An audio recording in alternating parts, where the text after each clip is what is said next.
Knowing what to do after being arrested is very important. This will ensure that you don't say or do anything that will add you to the police's watch list.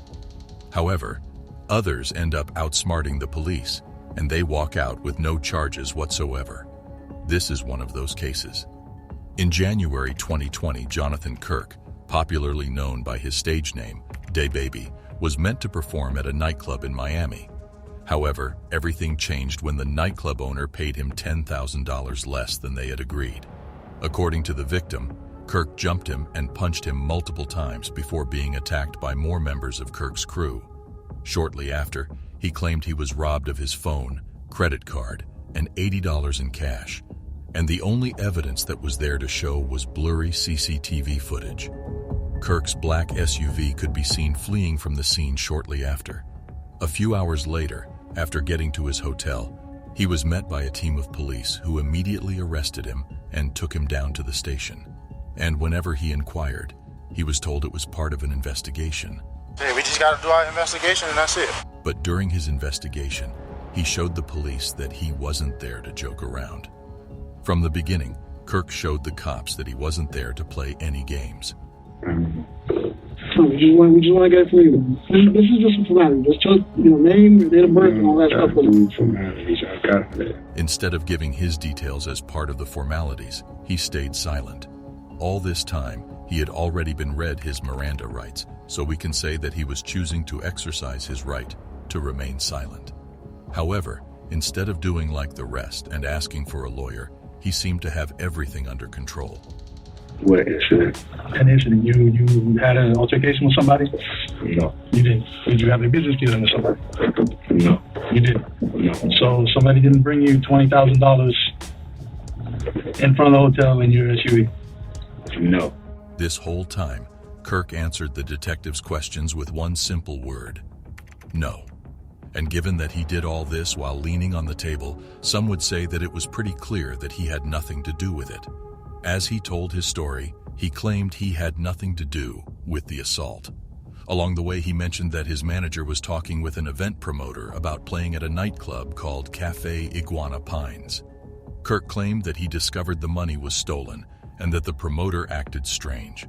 And so, instead of taking the money, Kirk told them to get their act together and left without an argument.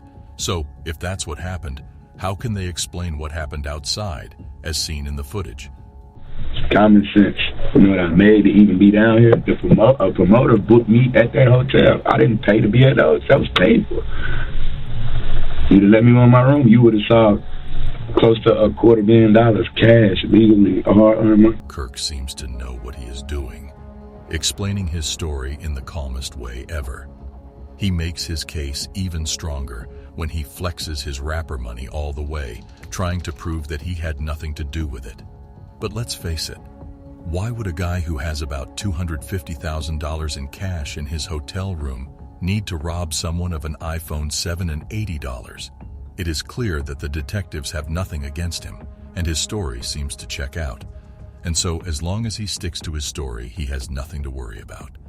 The detectives try all they can to make him crack, but he doesn't.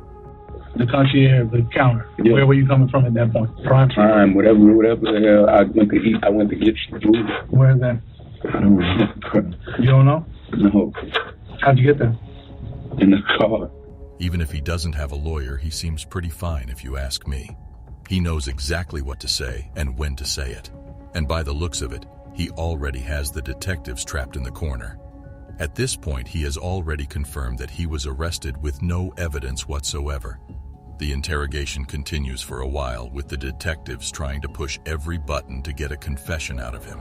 However, he is smarter than that, and he makes sure that he continues trapping them. He even takes his confidence to the next level when he is asked a question and tells them to rewind the tape. You said it was bad business. What? Why you say it was bad I business? already told y'all that. You want to rewind this?